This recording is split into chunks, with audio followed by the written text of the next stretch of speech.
unbelievable stuff. Now that surely has got to be as wild as it gets. Pah! My dream is to fly through the sky, not just to fall, but to actually fly. And maybe even one day, maybe we could actually land without a parachute. Let's see what the laws of physics have to say about that.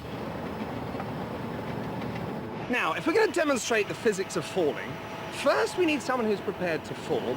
Second, we need some very technical people who are going to... What are you going to do? Are they going to make some measurements?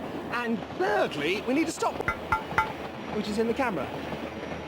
I said first we need someone who's prepared to fall. Well, I see, that's me. Now this is a deadly serious science experiment. We're not here to have fun.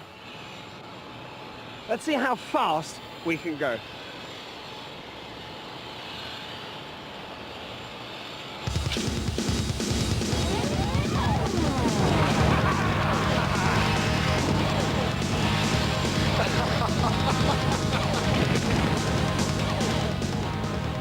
How fast was that? We put several markers on the crane. They're at 10-metre intervals all the way up the crane, so we can help us gauge exactly how low Adrian comes with his jump and how much he returns to. On top of which, we've actually worked out on the calculator exactly, bearing in mind his weight and the stretch of the rope, the same thing, how much he stretches to and how much he returns to. On the first descent, Adrian takes 4.4 seconds to fall 63 metres.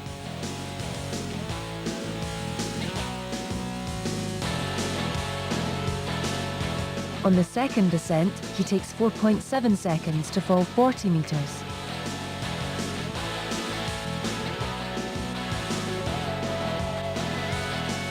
And finally, on the third descent, he takes 4.3 seconds to fall 35 metres. Using the formula speed equals distance over time, his average speed on the first descent is 14.3 metres per second. The average speed on the second descent is 8.5 metres per second. Finally, his average speed on the third descent is 8.1 metres per second. So Adrian's average speed depends on the height of his fall. As he falls, he starts to accelerate. So the shorter his fall, the less his top speed. The calculated speed for each descent is the average of his initial speed, which is 0 at the start of the jump, and his top speed. This decreases with each descent. So the first conclusion is, the higher you jump from, the higher your top speed's going to be, which means I can jump from here without a parachute. It's not very fast though, is it? Now, if we want to jump off something very, very high, something extremely tall and live, we have to find a way to slow ourselves down. So this time, I'm going to jump like a base jumper, like a flying squirrel. Wearing this big suit, I'm going to try and catch all the air I can. Ready, steady, go! By wearing his suit and jumping like a flying squirrel, Adrian is increasing the air resistance on his body. Air resistance depends on shape.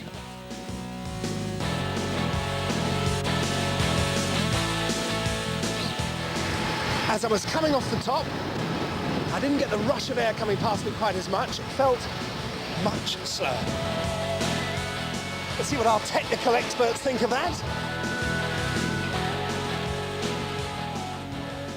On the first descent, Adrian takes 5 seconds to fall 63 metres.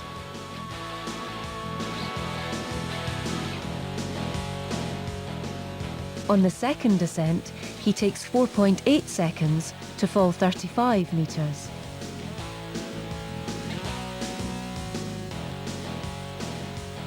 And finally, on the third descent, he takes 4.2 seconds to fall 30 metres. Again, using speed equals distance over time, his average speed on the first descent is 12.6 metres per second. His average speed on the second descent is 7.3 metres per second. And finally, his average speed on the third descent is 7.1 metres per second. So, his squirrel jump is slower than his normal first jump. The average speed on his normal jump was 14.3 metres per second. The average speed for his squirrel jump is only 12.6 meters per second. Right. Upside down. Do it upside down. Now, the second conclusion is that I can slow myself down while I'm falling by changing the shape of my body. So how fast can we go? When we skydive from an aeroplane at about 4,500 meters, we accelerate, and we accelerate, and we accelerate. But do we continue to just go faster and faster? There's a speed you reach and you just can go no faster.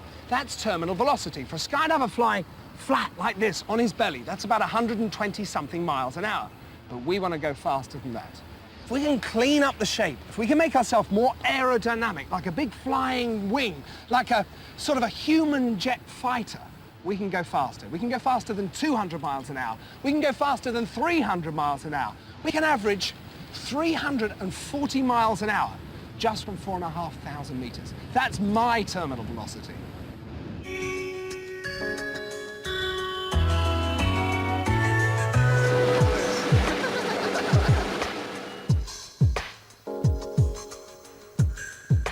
It's time to play Spaceball.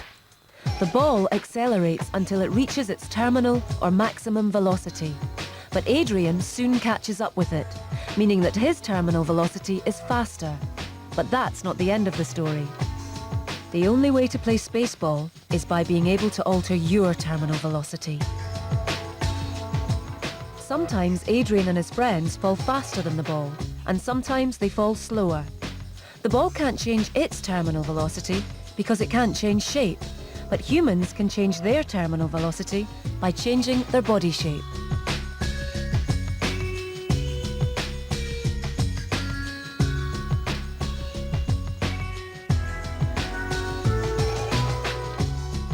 A leg bend, or an outstretched arm, can increase or decrease the air resistance on the body. This allows them to fall slower or faster than the ball.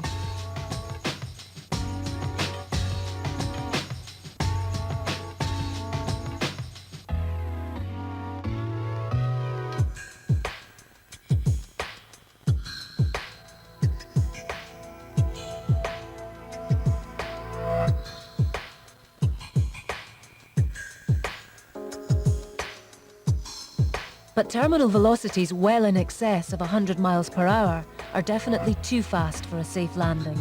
So, until Adrian perfects the art of flying, he will have to rely on his parachute to slow him down.